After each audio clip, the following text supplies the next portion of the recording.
Welcome to my channel, Learn with Teacher Annie.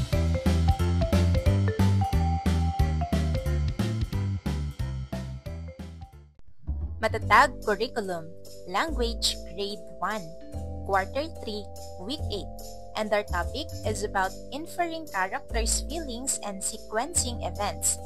Okay, let's start. Day 1.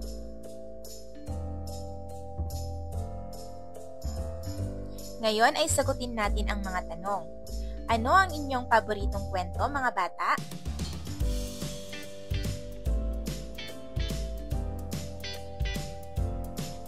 Bakit mo ito naging paborito?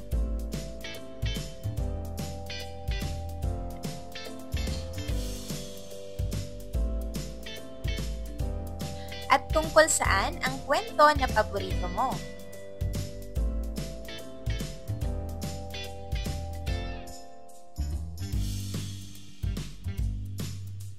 Mahusay!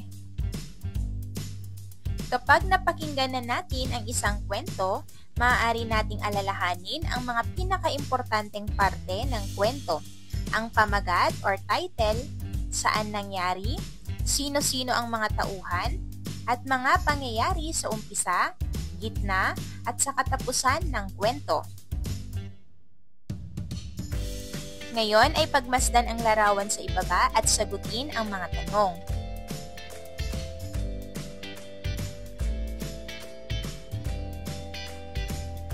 Ano ang nasa larawan? Nakapaglaro ka na ba ng saranggola?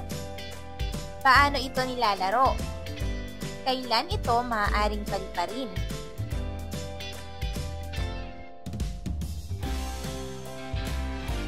Mahusay! Ngayong araw, magbabasa tayo ng kwento.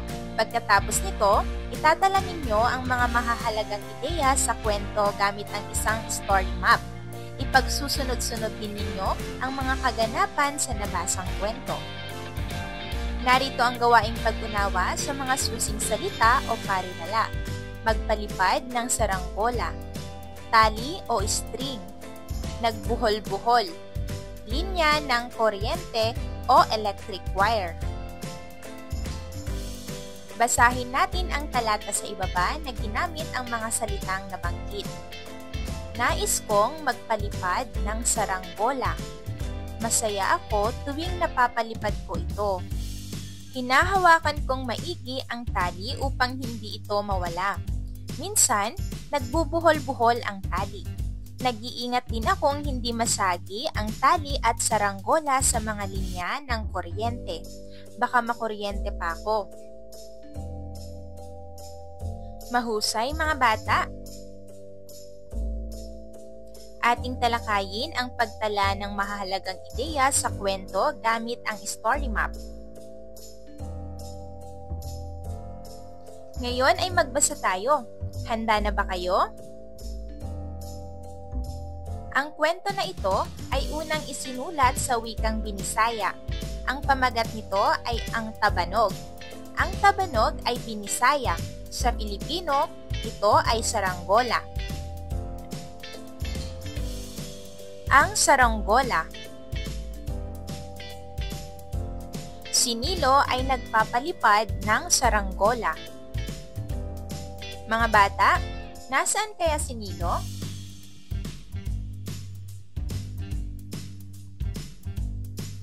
Magaganda ang kulay ng saranggola. Mga bata, kung gagawa kayo ng saranggola, ano-anong kulay ang gusto ninyong makita sa saranggola? Lumipad ito ng mataas. Habang lumilipad ang saranggola, umihip ang malakas na hangin. Ngayon, mga bata, ano kaya ang mangyayari sa saranggola?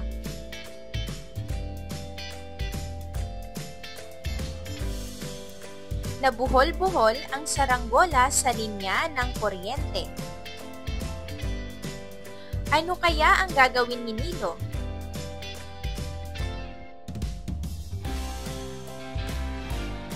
Sinubukan ni Nilo na hilahin ang tali ngunit naputol ito.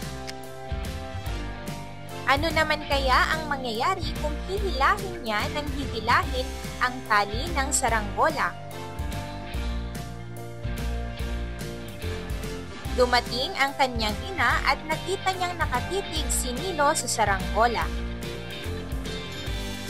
Mga bata, ano sa tingin niyo ang gagawin ng kanyang ina?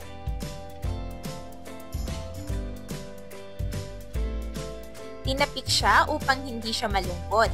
Sabi ng nanay, iwan mo na ang saranggola dahil baka makuryente ka pa. Ano kaya ang naramdaman ni Nilo?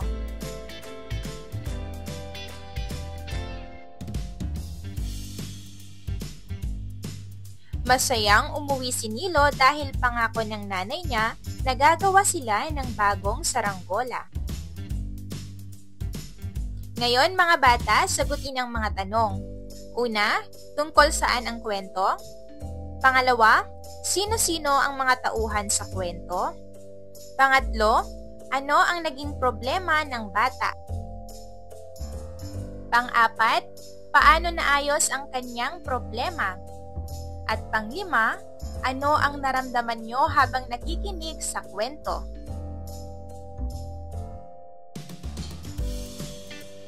Mahusay! Pagmasdan ang mga larawan sa ibaba. Pagsunod-sunurin ito. Lagyan ng bilang 1 hanggang 8.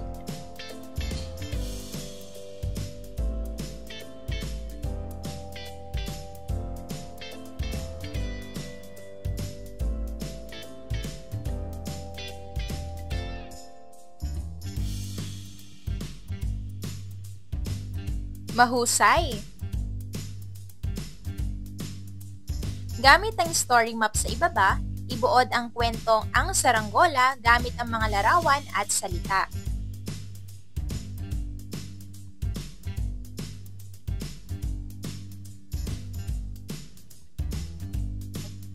Gagawa naman tayo ng buod ng kwento. Ang buod ay pagkukwento lamang ng mga pinakaimportanteng pangyayari gamit ang ating salita. Hindi kailangan isama lahat ng detalye. Mga importanteng pangyayari lamang. Subukan natin sa kwentong binasa. Lagyan natin ng sagot ang ating mapa ng kwento. Mahusay mga bata! Narito pa ang ilang mga katanungan. Una, ano ang pamagat ng kwento? Pangalawa, saan ito nangyari? Pangatlo, sino-sino ang mga tauhan? Pang-apat, ano ang pinakaimportanteng pangyayari sa umpisa, sa gitna, sa katapusan? Mahusay! Narito ang buod ng ating kwento. Ang pamagat nito ay ang saranggola. Nangyari ito sa isang kalye. Ang mga tauhan ay si Nilo at si Nanay. Sa umpisa, nagpapalipad si Nilo ng saranggola. Ang nangyari sa gitna ay nasabit ang saranggola sa linya ng kuryente. Ang katapusan ay umuwi si Nilo at si Nanay.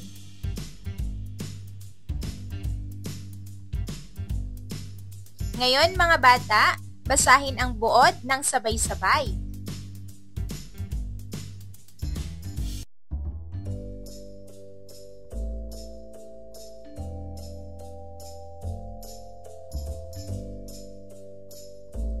Sagutin naman natin ang mga tanong.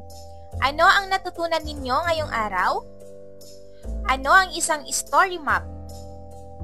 Ano ang nilalaman nito? Paano nakatutulong sa atin ang paggamit ng story map?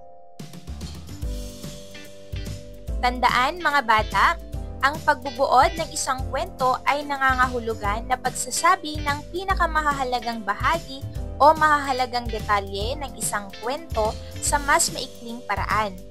Tinutulungan tayo nitong maalala ang mahahalagang bahagi ng isang kwento nang hindi nababahala sa lahat ng detalye. Kaya, ang pakikinig at pagbubuod ay mahalaga dahil nakakatulong ito sa atin na maging mas mahusay na mananalaysay at mambabasa ng kwento. Ngayon mga bata, ano ang titulo ng kwento? Saan ito nangyari? Sino-sino ang mga tauhan sa kwento? Pang-apat, ilarawan ang mga tauhan. Pang-lima, ano ang unang nangyari sa kwento, sumunod hanggang huli? Pang-anim, ano ang paborito ninyong pangyayari sa kwento at bakit? Pang-pito, ano ang buod ng kwento? Ibigkas ito gamit ang story map.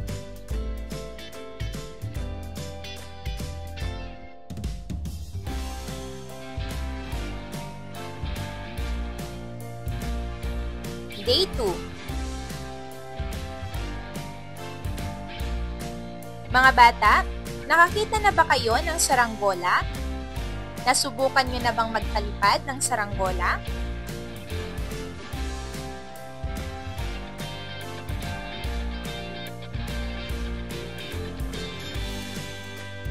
Paano ito ginagawa?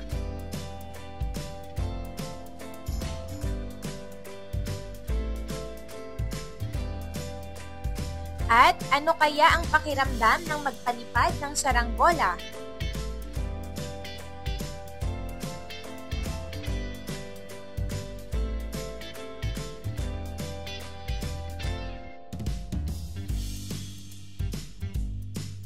Mahusay mga bata!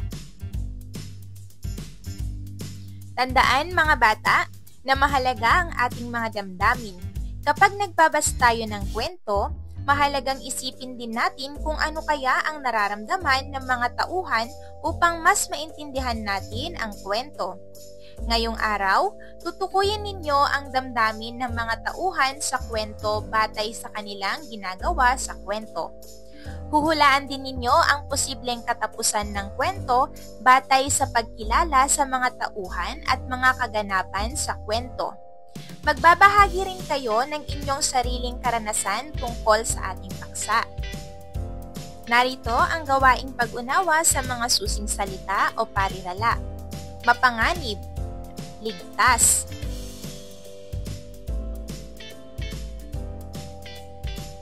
Basahin natin ang talata sa ibaba na ginamit ang mga salitang nabanggit.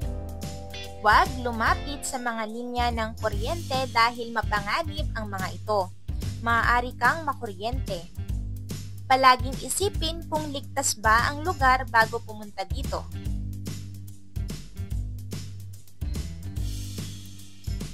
Mahusay. Ating talakayin ang pagtukoy sa damdamin ng mga tauhan sa kwento at paghinuha ng katapusan ng kwento.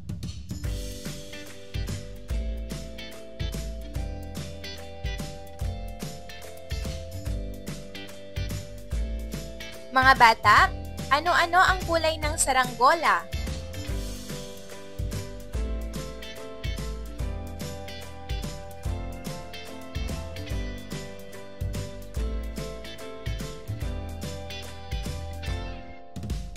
Gaano ito kalaki?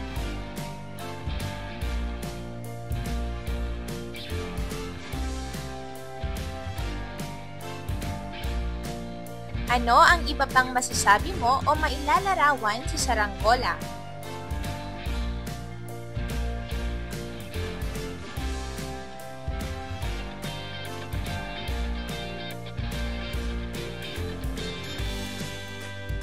Mahusay! Ngayon ay isagawa ang mga sumusunod.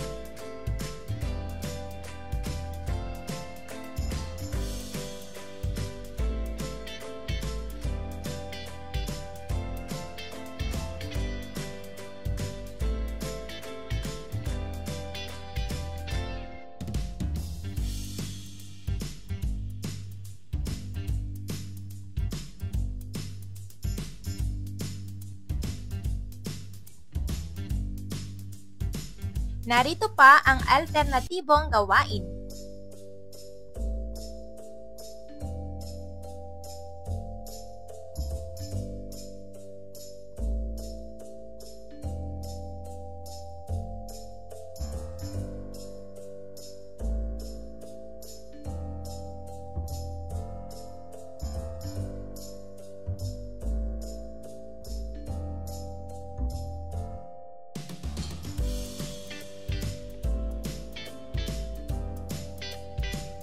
Mahusay!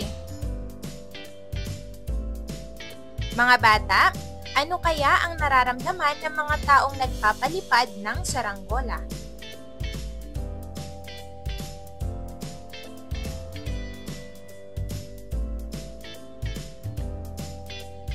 Bakit kaya masaya gumawa at magpalipad ng saranggola?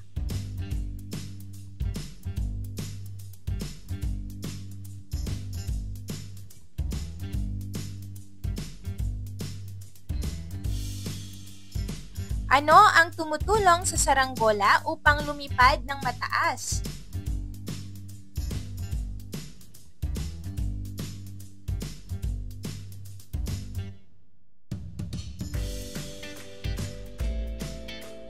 Mahusay! Ngayon ay balikan natin ang kwento ni Nilo at ang saranggola. Mga bata, ano naman ang naging pakiramdam ni Nilo noong natigil ang pagpapalipad niya dahil nasabit sa kawad ng kuryente? Maipapakita mo ba ang mukha ng naging pakiramdam ni Nilo?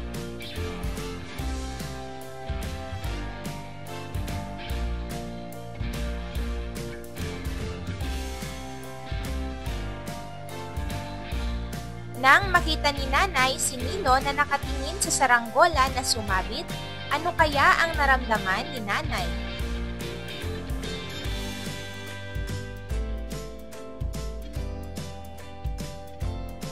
Maipapakita mo ba ang mukha ng naging pakiramdam ng nanay?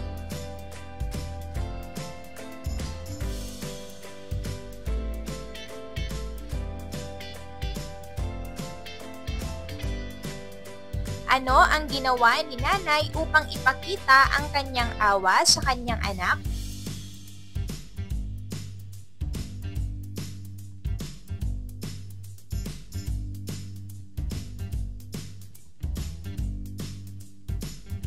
Ano kaya ang nangyaring pagbabago sa pakiramdam ng bata pagkatapos siyang kausapin at tapikin ng kanyang nanay?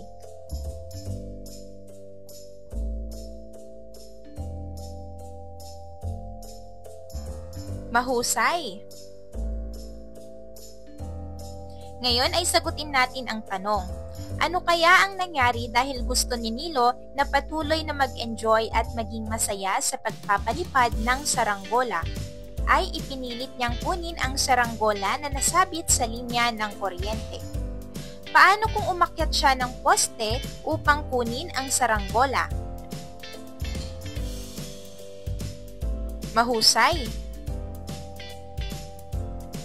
Tandaan mga bata na masaya ang magpalipad ng saranggola, subalit dapat tayo mag-ingat upang hindi masaktan o maaksidente. Bigyan diin na nahabag ang ina ni Nilo sa kanyang anak ngunit hindi niya sinubukang kunin ang saranggola mula sa kawad ng kuryente para mapasaya si Nilo. Ang pagmamalasakit ay hindi lamang tungkol sa pagpapasaya at pag-alis ng sakit sa isang tao, ngunit paggawa ng kung ano ang ligtas at mas nakakatulong sa pisikal na kapakanan ng ibang tao. Nangangahulugan din ito ng pagbibigay ng malikhaing solusyon tulad ng pagtulong kay Nilo na gumawa ng bagong saranggola.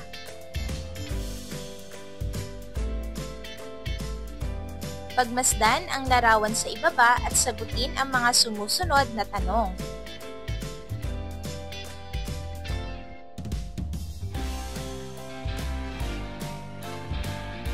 Ano ang mga lugar na dapat iwasan kapag tayo nagpapalipad ng saranggola?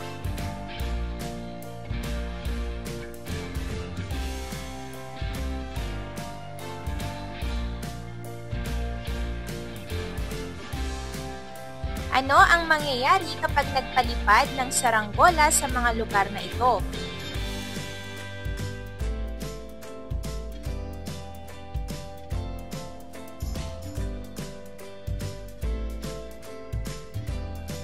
Mahusay! Ngayon ay pumili ng lugar na malawak at malayo sa sakuna para doon magpalipad ng saranggola. Magsama sa pagpapalipad ng saranggola.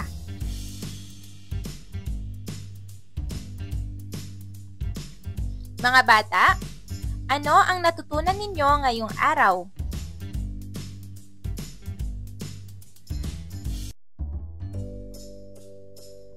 Bakit mahalagang matukoy ang damdamin ng tauhan sa kwento?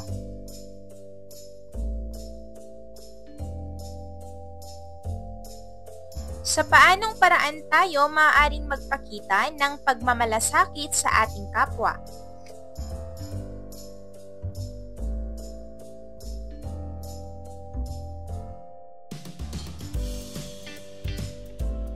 Tandaan mga bata na masaya ang maglaro sa labas ng bahay kaysa manatili palagi sa bahay at maglaro ng mga gadget.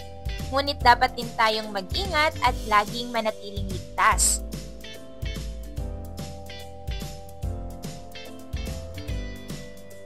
Day 3. Mga bata, naalala pa ba ninyo ang ginawa ninyong sabayang pagbigkas?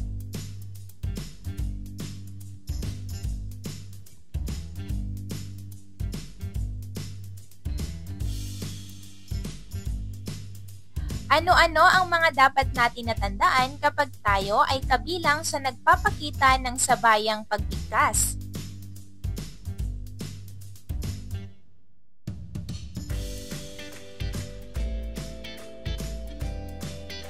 Mahusay!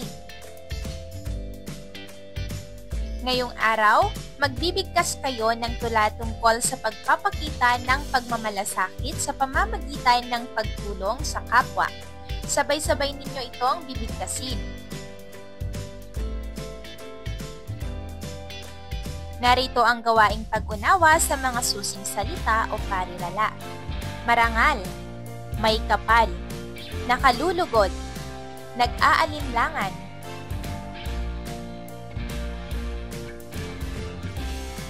Ngayon naman ay basahin natin ang mga pangungusap sa ibaba. Ang tatay ay marangal na tao dahil lagi siyang tumutulong sa kapwa nang walang hinihinging kapalit.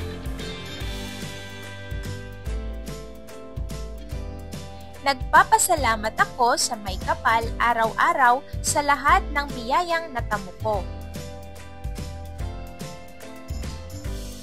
Nakalulugod ang pagpapalipad ng saranggola dahil ito ay nagbibigay ng saya at aliw. Si Ana ay nag-aalinlangan na paliparin ang kanyang saranggola dahil baka ito ay masira. Mahusay!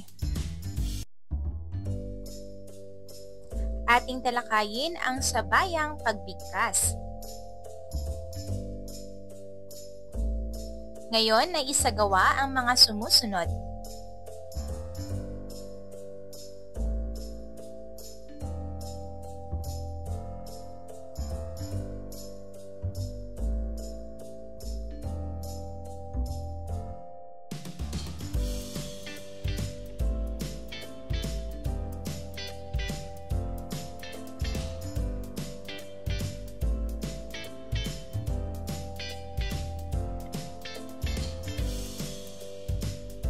Pagtulong sa kapwa ni Marilyn G. Manalili.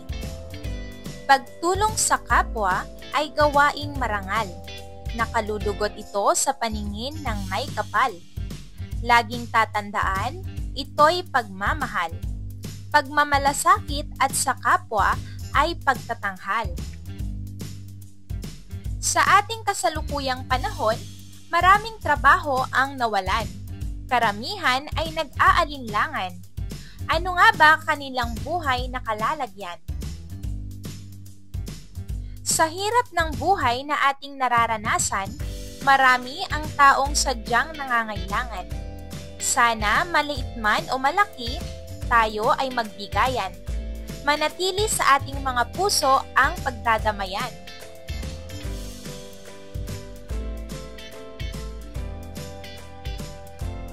Mahusay mga bata! Ngayon ay sagutin natin ang mga tanong. Una, tungkol saan ang tula? Pangalawa, kanino nakalulugod ang pagtulong sa kapwa? Pangatlo, bakit kailangang tumulong sa kapwa? Pang-apat, sino-sino ang mga nangangailangan ng tulong? Panglima, dahil sa hirap ng buhay, ano ang ating nararapat na gawin? At pang-anim, paano ka makatutulong sa iyong kapwa? Mahusay! Narito naman ang isang pangkatang gawain.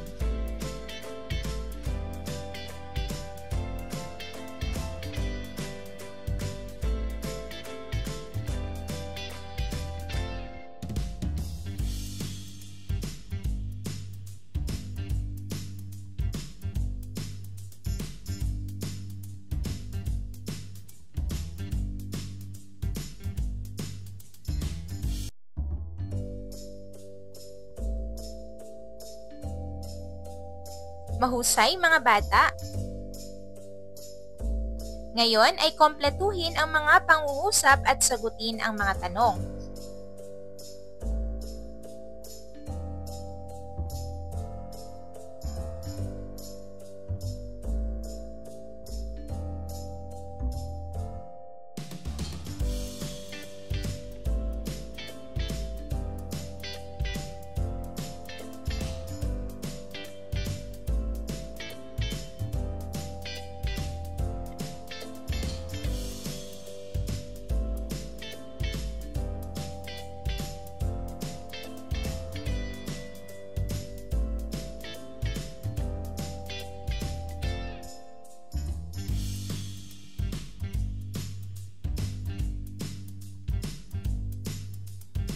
Day 4.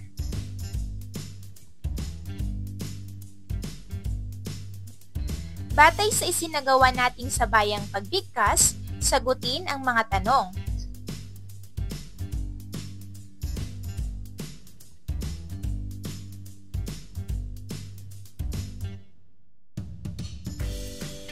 Mahusay! Ngayong araw, ibabahagi ninyo ang mga inensayo kahapon para sa ating sabayang pagbigkas. Ipapakita ninyo ang tamang sabayang pagbigkas na may angkop na emosyon at kilos. Narito ang gawaing pag-unawa sa mga susing salita o parirala.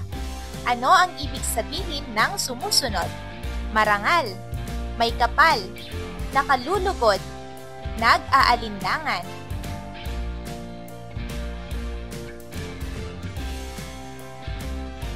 Mahusay mga bata! Ating talakayin ang sabayang pagbigkas.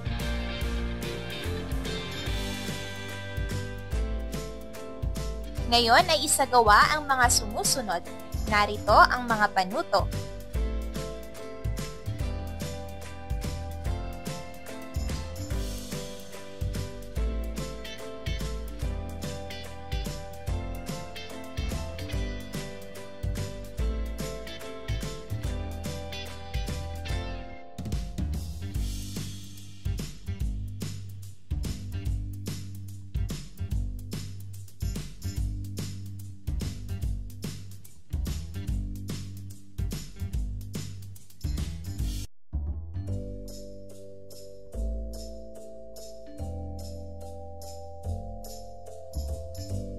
Mahusay!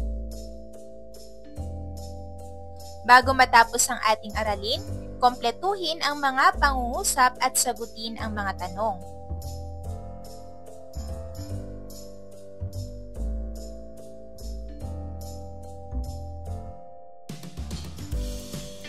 Day 5. Ikatlong panahunang pagsusulit.